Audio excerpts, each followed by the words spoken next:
नमस्कार, गिरीश गुप्ता के चैनल में आपका स्वागत है। तो आज बात करते हैं एक छोटी माइक्रो कैप कंपनी के बिज़नेस मॉडल की, जिसका आईपीओ जनवरी 2024 में आया और इस कंपनी के बिज़नेस मॉडल के अध्ययन करने का अनुरोध हमें एसएस ढिल्लों साहब ने किया है। और छोटी कंपनी है लेकिन इसका बिज़नेस मॉडल बहुत इंटरेस्टिंग है, इसलिए हमने इसे चुना है। वीडियो मैं शुरू करूं उससे पहले आप एक बात जान लें, मैं लाइक शेयर सब्सक्राइब के बारे में तो अभी फ़िलहाल नहीं कह रहा हूं। हाँ, आपको लाइक शेयर सब्सक्राइब तो करना ही है, लेकिन इस कंपनी के विषय में जो ख़ास बात मैं एक चेतावनी के तौर पर आपको देना चाह रहा हूं वो ये है कि यह कंपनी एसएमई प्लेटफॉर्म एनएसई के एसएमई प्लेटफॉर्म पर लिस्टेड है, यानी छोटी कंपनी वाला जो प्लेटफॉर्म है उसमें लिस्टेड है। और वहाँ पर इस कंपनी में लिक्विडिटी बहुत ही कम है। दूसरी बात ये है कि ये जो कंपनी है ये ईएसएम यानी एक सर्वेलेंस मैकेनिज्म यानी एक निगरानी रखने की प्रक्रिया जो एक स्टॉक एक्सचेंजेस की होती है ताकि शेयर में कोई मैनिपुलेशन नहीं हो, तो उस निगरानी वाली लिस्ट में इसे रखा गया है। और एनएसई के अनुसार ये जो शेयर है इसमें पिछले 30 दिनों में 100 से कम यूनिक पैन आईडीज से ट्रेड हुआ है, यानी कि ये ट्रेड जो है ना वो बहुत ही कम हो रहा है, पहली बात। और कुछ ही लोग यानी 100 डिस्टिंक्ट लोग ही केवल इसमें ट्रेड कर रहे हैं, तो इस बात का आप ध्यान रखें। बहुत इलिक्विड शेयर है और ये जो शेयर है ये लॉट के हिसाब से डिसाइड होता है, यानी जो एसएमई जितने भी प्लेटफॉर्म हैं, यानी बीएसई में जो एसएमई प्लेटफॉर्म है वहाँ, या एनएसई में जिसको अमर्ज कहा जाता है वहाँ, ये एक सर्टेन लॉट में ट्रेड होते हैं। तो इसका जो टोटल, आप जैसे एनएसई बीएसई के नॉर्मल ट्रेडिंग में आप एक शेयर भी खरीद लेते हैं, वैसा शेयर खरीदना इसमें पॉसिबल नहीं है, आपको एक सर्टेन लॉट ही लेना पड़ेगा। तो इन चीज़ों का आप ध्यान रखें और सावधानी से केवल बिजनेस मॉडल के पॉइंट ऑफ व्यू से इस वीडियो को समझें और अपने फाइनेंशियल एडवाइज़र की राय के बगैर कोई एक्शन नहीं लें। मेरी शेयर में खरीदने या बेचने की कोई राय नहीं है। तो चलिए कंपनी के बारे में शुरू करते हैं। तो देखिए, कंपनी का नाम है मेगाथर्म इंडक्शन लिमिटेड। तो पहले ये समझ लेते हैं कि ये मेगाथर्म इंडक्शन नाम कैसे पड़ा। तो देखिए, ये जो है मेगा का मतलब वेरी लार्ज, थर्म का मतलब हीट। तो ये कोई ऐसी चीज़ बनाते हैं जहाँ लार्ज हीट प्रोड्यूस हो सके। अब लार्ज हीट प्रोड्यूस होने वाली चीज़ को अपन क्या कहते हैं? उसको भट्टी कहते हैं। तो ये बेसिकली भट्टियाँ बनाते हैं। अब ये मेगा थर्म तो समझ में आ गया, फिर ये इंडक्शन क्या है? तो देखिए, इंडक्शन जो है ना वो एक प्रक्रिया है हीट जनरेट करने की। तो अगर आप लोगों में से किसी ने साइंस पढ़ी हो तो ये ऐसी चीज़ होती है कि चुंबकत्व या इलेक्ट्रोमैग्नेटिक जो करंट है उसकी सहायता से एडी करंट्स जनरेट की जाती है। ठीक है, थोड़ा साइंटिफिक बात है, लेकिन अगर आपको नहीं भी समझ में आगे आ रही है तो कोई ख़ास बात नहीं। बात ये है कि एक साइंस का प्रिंसिपल है, उसके थ्रू मेटल में गर्मी पैदा होने लग जाती है। आपको उसमें कोई ईंधन लगाने की ज़रूरत नहीं है, ना ही आपको उस मेटल से या जिस चीज़ को आप गर्म कर रहे हो उससे कोई टच करने की ज़रूरत। जैसे अपने माइक्रोवेव में होता है ना, माइक्रोवेव में क्या है, कोई चीज़ अपन माइक्रोवेव में रख देते हैं और हीट हो जाती है। तो उसी तरह का प्रिंसिपल है, लेकिन माइक्रोवेव का प्रिंसिपल बिल्कुल अलग है और ये जो इंडक्शन जो है इसका प्रिंसिपल बिल्कुल अलग है। बात इतने समझने की है कि इसमें कोई धुआं पैदा नहीं होता, ठीक है, मतलब कोई ईंधन नहीं जलाया जाता और बहुत ही क्लीन और साफ़ सुथरी टेक्नोलॉजी है ये। तो इसलिए इसको क्या है, जो हम ज़्यादा से ज़्यादा पॉल्यूशन फ्री टेक्नोलॉजीज़ में या कम से कम पॉल्यूट करने वाली टेक्नोलॉजीज़ का इस्तेमाल करते हैं, तो वहाँ पर ऐसे इंडक्शन जो सिस्टम है ना उसका इस्तेमाल किया जाता है। तो इंडक्शन सिस्टम का एक जो प्रयोग है वो हमारे घरों में भी हम करते हैं, वो जो इंडक्शन कुकटॉप्स होते हैं, ठीक है। तो वो सेम प्रिंसिपल है दोनों का। वो इंडक्शन कुकटॉप जिसमें खाना पकाते हैं वो, और ये इंडक्शन भट्टियाँ ये जो बनाते हैं, वो दोनों का एक ही प्रिंसिपल है। तो अब देखिए क्या है कि अगर ये जितना भी काम करते हैं उसको दो भागों में विभाजित किया जा सकता है। एक तो है मैं मेटल को पिघलाऊं, तो पिघलाने की ज़रूरत कहाँ पड़ती है? ज़्यादातर स्टील इंडस्ट्री में। अब स्टील इंडस्ट्री में दो तरह के प्रोड्यूसर्स होते हैं। एक प्रोड्यूसर तो वो होता है जो आयरन ओर निकालता है, बस सीधा जैसे टाटा स्टील टाइप, वो उनकी माइंस से वहाँ से आयरन ओर निकालेंगे और वहाँ से फिर उसको गलाएंगे, तो वहाँ हीट की ज़रूरत होती है। और दूसरे जो होते हैं वो जो सेकेंडरी प्रोड्यूसर्स होते हैं, जो सेकेंडरी प्रोड्यूसर्स होते हैं वो क्या करते हैं, जो आयरन का स्क्रैप बचता है ना, तो वो आयरन के स्क्रैप को गलाते हैं, तो और गला के फिर नया स्टील या स्टील के प्रोडक्ट्स जो कुछ बनाना होता है वो। तो मेजर इनका जो इस्तेमाल है ना भट्टियों का, वो बेसिकली यहाँ पर होता है, जो स्टील प्रोड्यूस करने में, स्टील या कोई मेटल को पिघलाने में होता है। अब ये मेटल का जो पिघलाना है ना, इसके साथ साथ एक चीज़ और है, वो ये है कई बार हमें किसी पर्टिकुलर प्रोडक्ट में उसको सरफेस को ही हीट करने की आवश्यकता होती है, उसको बोलते हैं हार्डनिंग बोलते हैं, ठीक है। तो कोई भी, जैसे मान लीजिए एग्जाम्पल दे रहा हूँ कि रेल की पटरी है, ठीक है, रेल की पटरी में हमें ऊपर से मान लीजिए उसको हमें हार्ड चाहिए ताकि वो जब रेल उसके ऊपर चले, रेल के पहिए उस पर चले, वो आसानी से घिसे नहीं। तो एक प्रक्रिया होती है एक्चुअली जिसमें उसको गर्म करके ऊपर की सतह को पूरे को हार्ड नहीं करते हैं, ठीक है, ऊपर की सतह जो होती है ना वो उसको हार्ड कर देते हैं, तो वो भी ये काम करते हैं। तो बेसिकली ये भट्टियाँ बनाते हैं एक चीज़, और दूसरी चीज़ जो है वो ये है कि मेटल की हीटिंग के जो इक्विपमेंट है, यानी ऐसे सिस्टम बनाते हैं जिससे किसी दूसरे पदार्थ को या किसी दूसरे चीज़ को हीट कर सकें, ठीक है। तो इसके अलावा इनके दो काम और हैं, उसमें एक जो बड़ा इनका काम है वो ये है कि ये ट्रांसफार्मर भी बनाते हैं, जैसे वोल्टैम्प है या ट्रांसफार्मर एंड रेक्टिफायर, जिसका हमने वीडियो वोल्टैम्प का और ट्रांसफार्मर एंड रेक्टिफायर का वीडियो हम ऑलरेडी बना चुके हैं, आप चाहें तो प्लेलिस्ट में जाके देख सकते हैं। तो उस तरह का काम भी ये कर रहे हैं, मतलब ये ट्रांसफार्मर में भी बहुत तेज़ी से पहले भी बना रहे हैं, लेकिन अभी एक नई कैपेसिटी भी इंस्टॉल कर रहे हैं, वो मैं आगे आपको बताऊंगा। इसके बाद ये जो है, ये जो छोटे छोटे स्टील मिल होती ना, जो छोटी वाली, बड़ी नहीं छोटी, तो छोटी वाली में ये कहते हैं कि भाई तुम्हारे लिए जो हम ये जो गलाने वाला सिस्टम है ना, भाई मेटल गलाएंगे या फिर दूसरा प्रोडक्ट बनाएंगे, तो पहला जो स्टेज है किसी भी कोई भी चीज़ मेटल से के बनाने के लिए, तो पहले मेटल को गलाया जाता है। तो ये कहते हैं हम तुम्हारे लिए, यानी स्टील मिल्स के लिए, हम तुम्हें ऐसा रेडीमेड बना के भी दे देंगे, मतलब हम आपको रेडीमेड, ये पूरी आपकी शॉप जो है ना, शॉप बोलते हैं जहाँ पर वो काम होता है गलाने का काम, तो अब फर्नेस इनके पास है ही और इक्विपमेंट इनके पास है ही, तो अपने इक्विपमेंट ले जाते हैं, मतलब खुद की जो फर्नेसेस वगैरह वहाँ लगा देते हैं, और जो है वो बाहर से ख़रीद लेते हैं, जो बची हुई चीज़ होती है उनको लेके ये पूरी की पूरी इनके लिए मेल्टिंग शॉप बोलते हैं उसको, तो वो मेल्टिंग शॉप ये एस्टेब्लिश कर देते हैं।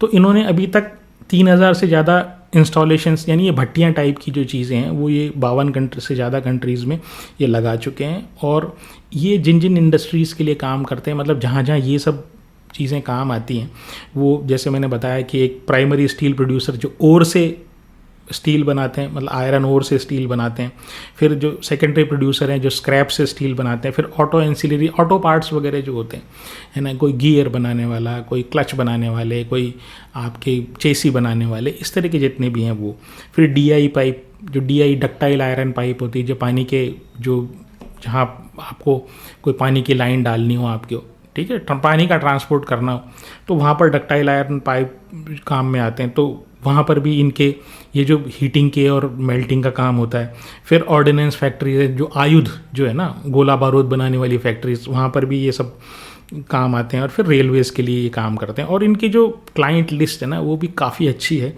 तो जैसे हिंडाल्को को इन्होंने अपने इक्विपमेंट सप्लाई किए हैं, टाटा मोटर्स को किए हैं, BHEL को किए हैं, महिंद्रा को किए हैं, इंडियन रेलवेज़ को किए हैं, टालब्रोस ऑटोमेटिव सिस्टम है उसको किया है, और CESC जो इलेक्ट्रिक सप्लाई कंपनी है वहाँ पर भी इन्होंने अपने ये इक्विपमेंट जो है वो सप्लाई किया। अब आप एक बात ये ध्यान रखिए कि ये जो बिज़नेस है ना, ये B2B बिज़नेस है, यानी ये जो अपने इक्विपमेंट हैं ये किसी दूसरी कंपनी को सप्लाई करते हैं, आप और हमारे यूज़ के लिए नहीं है, मतलब रिटेल वाले के लिए यूज़ के नहीं है, ठीक है। दूसरी बात ये कि ये जो इंडस्ट्री है ये कैपिटल गुड्स इंडस्ट्री है। कैपिटल गुड्स इंडस्ट्री का मतलब ये है कि ऐसी इंडस्ट्री जो ऐसी चीज़ें बनाती है जिसकी सहायता से दूसरी इंडस्ट्री, यानी जो उस कैपिटल गुड्स को खरीदती है, ठीक है, अन्य सामान बनाती है। जैसे इन्होंने भट्टी बनाई, अब वो जो भट्टी बनाई ना, वो काम कहाँ आएगी?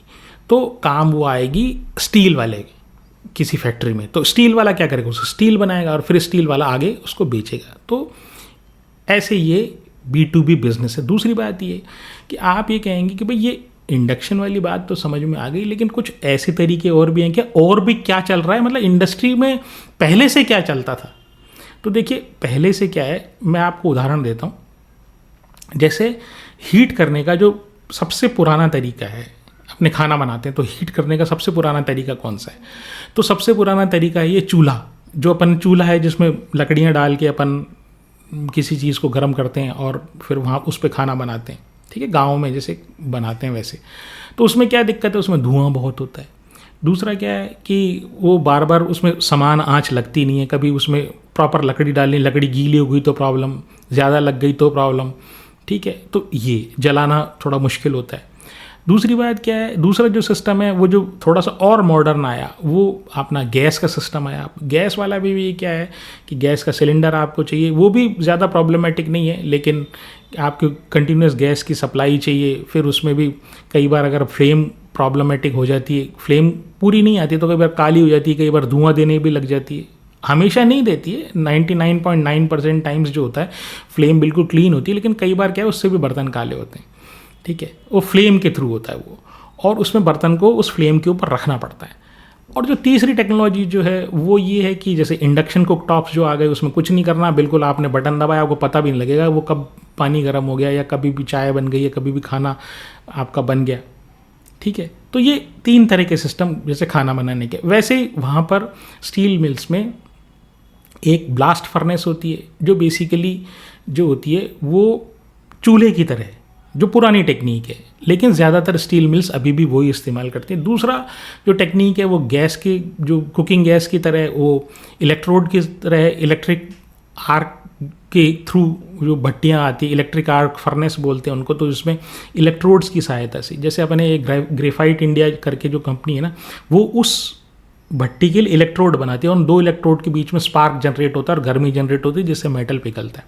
और जो तीसरा तरीका मैंने आपको इंडक्शन वाला ये बता दिया। तो ये जो है ना, इसके पॉपुलर होने के कारण एक तो ये है कि पॉल्यूशन, बहुत कम पॉल्यूशन है ना, और आप बहुत जल्दी जो है ना हीट जनरेट कर सकते हैं, और बहुत ही जैसे वो करंट के थ्रू हीट जनरेट होती है इसमें, ठीक है। तो वो करंट के थ्रू हीट जनरेट होती है, तो उसको आराम से जब आपने करंट को स्विच ऑफ कर दिया तो वो ठंडा होने लग जाता है।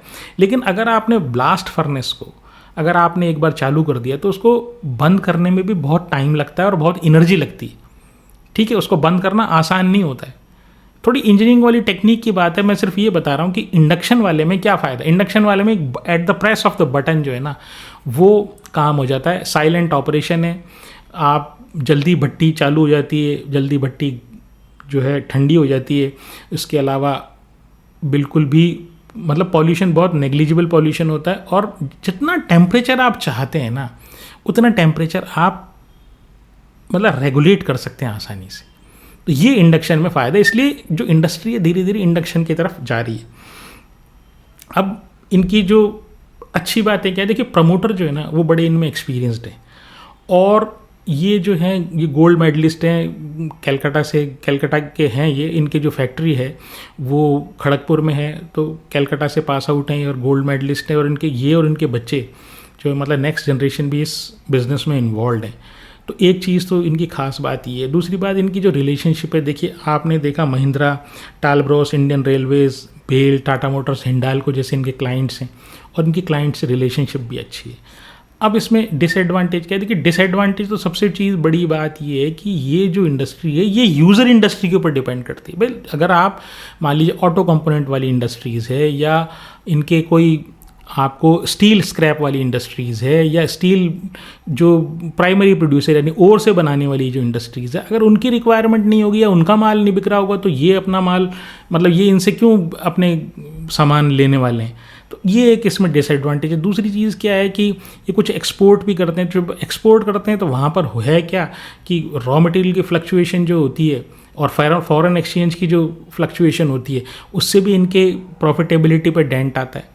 तो ये दो तीन चीज़ें जो है ना, इनके एडवांटेज और डिसएडवांटेजेस। अब इनके जो भविष्य की योजनाएं हैं इसके बारे में मैं आपको बता दूं। तो देखिए, ये बैकवर्ड इंटीग्रेशन कर रहे हैं मार्जिन इंप्रूवमेंट के लिए। भाई ये जो अपने फर्नेसेस बनाते हैं ना, उसका माल तो कहीं और से लाते हैं ना, ठीक है। तो ये क्या कह रहे हैं कि भाई मैं अपना वो जो माल है ना, वो भी मैं यहीं अपने यहीं प्रोड्यूस करता हूँ। दूसरा क्या है, ये एक नई मैन्युफैक्चरिंग फैसिलिटी लगा रहे हैं जिसमें ट्रांसफार्मर बनाएंगे, और वो पश्चिमी वो पूर्वी भारत की सबसे बड़ी फैसिलिटी होगी, जिसमें ट्रांसफार्मर बनाने वाली सबसे बड़ी फैसिलिटी होगी। तो वो ये कहते हैं कि इससे जो है ना, हमारा काफ़ी सारा जो सेल्स है ना वो बढ़ेगी। फिर ये कह रहे हैं कि ये बाहर के देशों में इन्होंने अभी कुछ सेल्स एजेंसीज अपॉइंट किए। जियोग्राफिकल डाइवर्सिफिकेशन, देखिए फ़ायदा क्या है, फ़ायदा ये है कि आपका अगर भारत में डिमांड नहीं है तो आप कहीं एक्सपोर्ट करके अपने रेवेन्यू को मेंटेन कर सको और प्रॉफिटेबिलिटी को मेंटेन कर सको। तो ये क्या कह रहे हैं कि ये भारत से बाहर के जो ऑफिसेज हैं वहाँ पर, भारत के बाहर के जो देश हैं वहाँ पर अपने ऑफिसेज इस्टेब्लिश कर रहे हैं। और इन्होंने एक कोई जॉइंट वेंचर भी किया है एक सीप्रियम LLC से। वो नॉर्थ अमेरिका की एक कंपनी है, और वो नॉर्थ अमेरिका में ये मेगाथर्म के प्रोडक्ट्स को प्रमोट करेगा और सेल भी करेगा वहाँ पे, ठीक है। तो एक जॉइंट वेंचर इन्होंने किया, और फिर कुछ ये न्यू एप्लीकेशंस भी डेवलप करने की कोशिश कर रहे हैं। तो ये भी इनको जो है कुछ बूस्ट देगा। अब ये सब करने से, ये जो इनके भविष्य की योजनाएं हैं, ये सब करने से इनका कहना ये है कि हमारा जो टारगेट रेवेन्यू है वो 500 करोड़ हो जाएगा अगले 2 सालों में, और इनका पैट का टारगेट है, यानी जो प्रॉफिट आफ्टर टैक्स है, वो करीब अभी जो 21 करोड़ है, 21 करोड़ के आसपास इनका मार्च 2025 में है, तो वो बढ़कर 45 करोड़ हो जाएगा। तो करीब डबल, अगर डबल इनका प्रॉफिट हो जाता है अगले 2 सालों में, तो आप ये समझ लीजिए कि इनकी EPS भी डबल हो जाएगी अगर ये कोई और इक्विटी रेज नहीं करते हैं तो। और उस हिसाब से आप PE मल्टीपल एक बार जज करके आप देख सकते हैं कि अगले 2 सालों में करीब इसका क्या एस्टिमेटेड प्राइस हो सकता है, ठीक है। आप अपनी कैलकुलेशन स्वयं करें, कृपया मेरी कैलकुलेशन पे आप विश्वास नहीं करें। मैं सिर्फ आपको एक फ्रेमवर्क दे रहा हूँ कंपनी का अध्ययन करने के लिए। अब मार्केट कैप की बात करें तो 621 करोड़ का मार्केट कैप है, ROE 16% है, अच्छी है। डेट टू इक्विटी 0.23 है, हर 100 रुपये पे 23 रुपये का कर्जा है। वो इसलिए है क्योंकि ये वर्किंग कैपिटल हैवी है, क्योंकि इनको माल कुछ बना के रखना पड़ता है ताकि जब ऑर्डर आए तो इनको जो है वो शीघ्रता से उस ऑर्डर को पूरा कर सकें। PE जो 29 का है, थोड़ा सा ज़्यादा है एक बहुत ही माइक्रो कैप कंपनी के हिसाब से, तो लेकिन फिर भी थोड़ा सा अगर ये और कम हो जाए तो और अच्छा है।